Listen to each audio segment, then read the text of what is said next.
À Rouen, on redoutait surtout les crues de la Seine. Mais depuis le 4 juin, les orages font peur.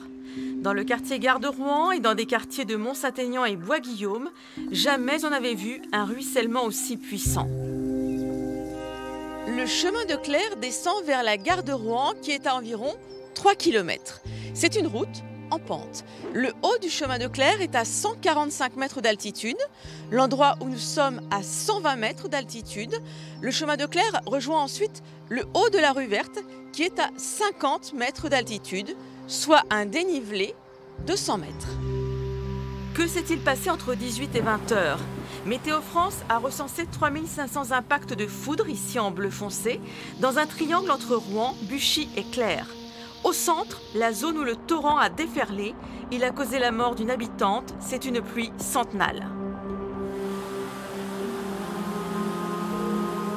50 mm d'eau en une heure, il faut imaginer, c'est 50 litres par mètre carré. Les sols, s'ils n'étaient pas en bitume ou en béton, étaient eux-mêmes très secs, de l'ordre de 40% supérieur à la sécheresse moyenne des sols.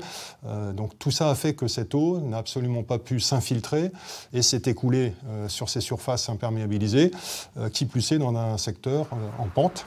Le chemin de Clère est répertorié comme un axe de ruissellement de la pluie. C'est un point bas où l'eau converge, que l'on appelle un talweg. Aucun équipement n'est dimensionné pour une pluie centenale et personne ne l'avait imaginé.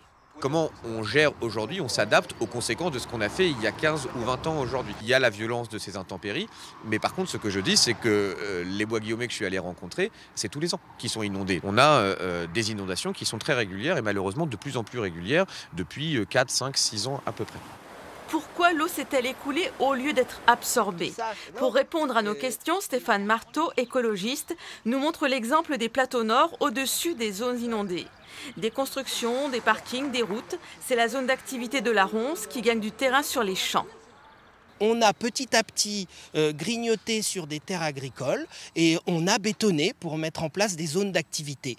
Et donc il est évident que quand il pleut et quand il pleut beaucoup, eh bien l'eau elle a besoin évidemment de s'évacuer. On sait que ces phénomènes ne seront plus exceptionnels et donc on doit anticiper ces phénomènes qui vont s'imposer à nous et ne plus bétonner autour des villes. Il y a 22 ans, des pluies torrentielles s'abattirent sur Barentin, au nord de Rouen, faisant une victime. En 1997, à la Vaupalière et Saint-Martin-de-Beaucherville, autre orage dévastateur avec des coulées de boue, 3 personnes périrent. Les plans de prévention des inondations et du ruissellement sont de plus en plus perspicaces. Mais il faut s'adapter aujourd'hui à l'accélération du dérèglement climatique. Il faut essayer de créer ce qu'on appelle des secteurs de ralentissement dynamique, typiquement des zones naturelles, des noues, pour essayer de freiner les écoulements. Et puis aussi mettre en œuvre des prescriptions telles qu'elles seront prévues dans le plan de prévention des risques qui va être prochainement validé. Autour de ces axes de ruissellement, il ne sera plus permis de construire des caves et des sous-sols. Sur les plateaux, au-dessus de Rouen, et sur les coteaux très convoités qui surplombent la ville, il faudrait plus d'espace naturel pour absorber l'eau et protéger ceux qui vivent plus bas.